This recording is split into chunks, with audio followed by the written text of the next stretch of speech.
Hello दोस्तों, intermittent fasting जो weight reduction के लिए one of the best strategies माना जाता है, इसमें करते हैं कुछ कॉमन गलतियां लोग। आज इसके बारे में बात करेंगे। ज़्यादातर कुछ ही कॉमन गलतियों की वजह से लोगों की फास्टिंग कई बार उतनी इफेक्टिव नहीं हो पाती है, या उनको उतने अच्छे रिजल्ट्स नहीं मिलते हैं, या बहुत ज़्यादा वीकनेस हो जाती है। तो आज उसको हम समझने का प्रयास करेंगे, कुछ कॉमन मिस्टेक्स को जिनकी वजह से लोगों की फास्टिंग में प्रॉब्लम्स आती है। टॉपिक पर जाने से पहले जो लोग हमारे चैनल पर नए हैं उन्हें रिक्वेस्ट करूँगा कि चैनल को सब्सक्राइब करें, वीडियोस को लाइक करें, शेयर करें, फॉलो करें, कमेंट करें पूरा।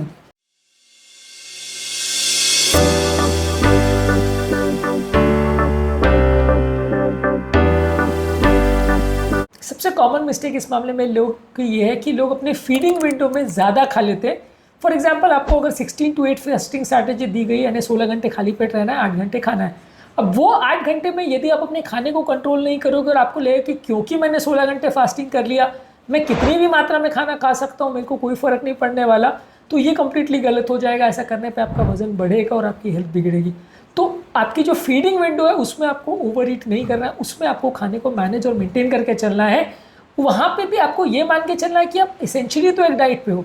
इंटरमिटेंट फास्टिंग बस एक डाइटिंग करने का अच्छा तरीका है, जहाँ पे आपका डाइटिंग ज़्यादा ईजी हो जाता है, ज़्यादा इफेक्टिव हो जाता है। लेकिन ओवरऑल आपको डाइटिंग तो करनी है, आपको उसमें खाने का कंट्रोल तो मेंटेन करना है। यदि आप वो नहीं करोगे और उस टाइम पे अगर आप बहुत ज़्यादा खाने का प्रयास करोगे जब आपको खाना अलाउड है, तो फिर आपके लिए वो अनहेल्दी हो जाएगा और फिर वज़न कम नहीं होगा, रिजल्ट जो आपको चाहिए वो नहीं मिलेगा। इसीलिए कम मात्रा में खाना खाइए, और मैं ज़्यादातर रिकमेंड करता हूँ कि कम बार खाना खाइए। मतलब ये है कि आपकी फीडिंग विंडो में भी कोशिश करिए कि आप थोड़ा थोड़ा देर की फास्टिंग करते रहो। मान लीजिए आपने 9 बजे ब्रेकफास्ट किया, 1 बजे लंच किया, 7-8 बजे डिनर किया, तो मैं ज़रूर रिकमेंड करूँगा कि बीच बीच में हर 2-2 घंटे मत खाइए। आप जितना ज़्यादा देर अपनी बॉडी को खाली पेट रखेंगे, जितना कम मात्रा में खाएंगे और जितनी कम बार खाएंगे, उतना बॉडी में सडन इंसुलिन के सर्जेस नहीं होंगे, उतना आपका रिसेप्टर्स जो हैं वो कंपेरेटिवली इंसुलिन फ्री रहेंगे। तो आपको वज़न कम करना या इंसुलिन रेजिस्टेंस को कम करना ज़्यादा ईजी होगा।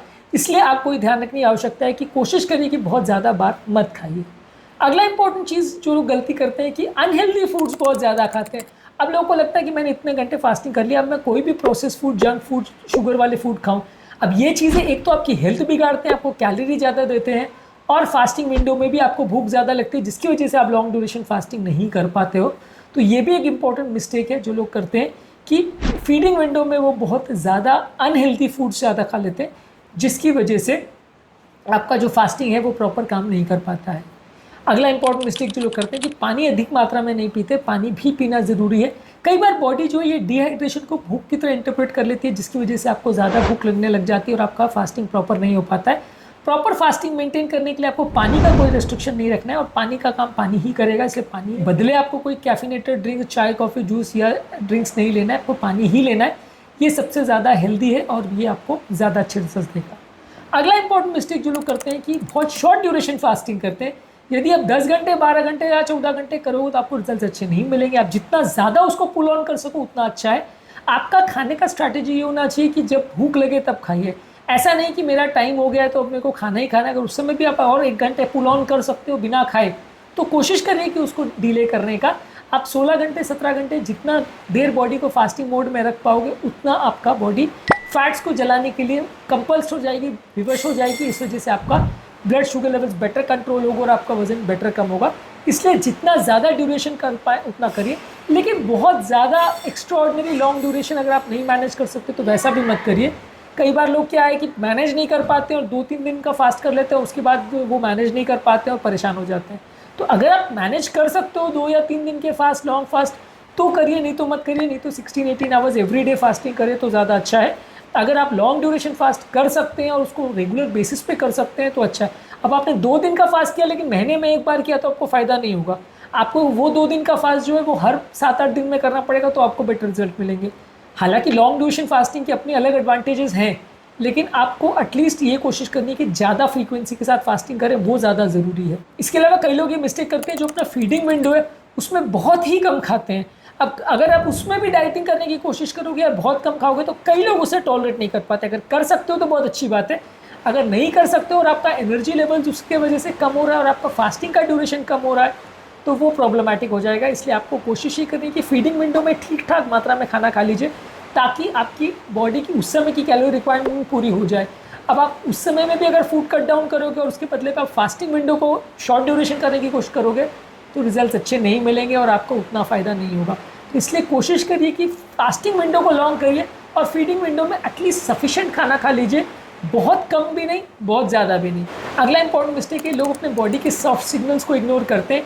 अगर मान लीजिए आपको बहुत ज़्यादा भूख लग रही है, हाइपोग्लाइसीमिया हो रहा है, चक्कर हो रहे हैं, कमज़ोरी हो रही है, मसल क्रैम्प्स हो रहे हैं, या आपका धड़कन बहुत बढ़ रही है, छाती में दर्द हो रहा है, ऐसा कोई अगर सिग्नल आ रहा है तो उसको इग्नोर मत करिए। वो चीज़ें कई बार किसी डेंजरस प्रॉब्लम की तरफ पॉइंट कर सकते हैं, तो वैसी चीज़ों को इग्नोर करना कई बार डेंजरस हो सकता है। इसलिए कोशिश करिए कि जो भी आपके बॉडी के सिग्नल्स हैं उसको ध्यान दीजिए। अगर कोई डेंजरस प्रॉब्लम की तरफ पॉइंट हो रहा है तो उसको तुरंत ध्यान दीजिए। अगला इंपॉर्टेंट मिस्टेक है कि लोग प्रॉपर नींद नहीं करते हैं।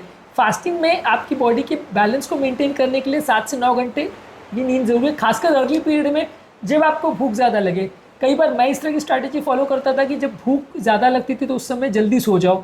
ठीक है, मान लीजिए आपका थोड़ा काम कॉम्प्रोमाइज़ हो जाएगा, आप जल्दी सो जाओगे, लेकिन आप उस समय अगर ज़्यादा जागने के चक्कर में कुछ खा लेते हो और फास्टिंग तोड़ देते हो तो रिजल्ट्स नहीं मिलेंगे।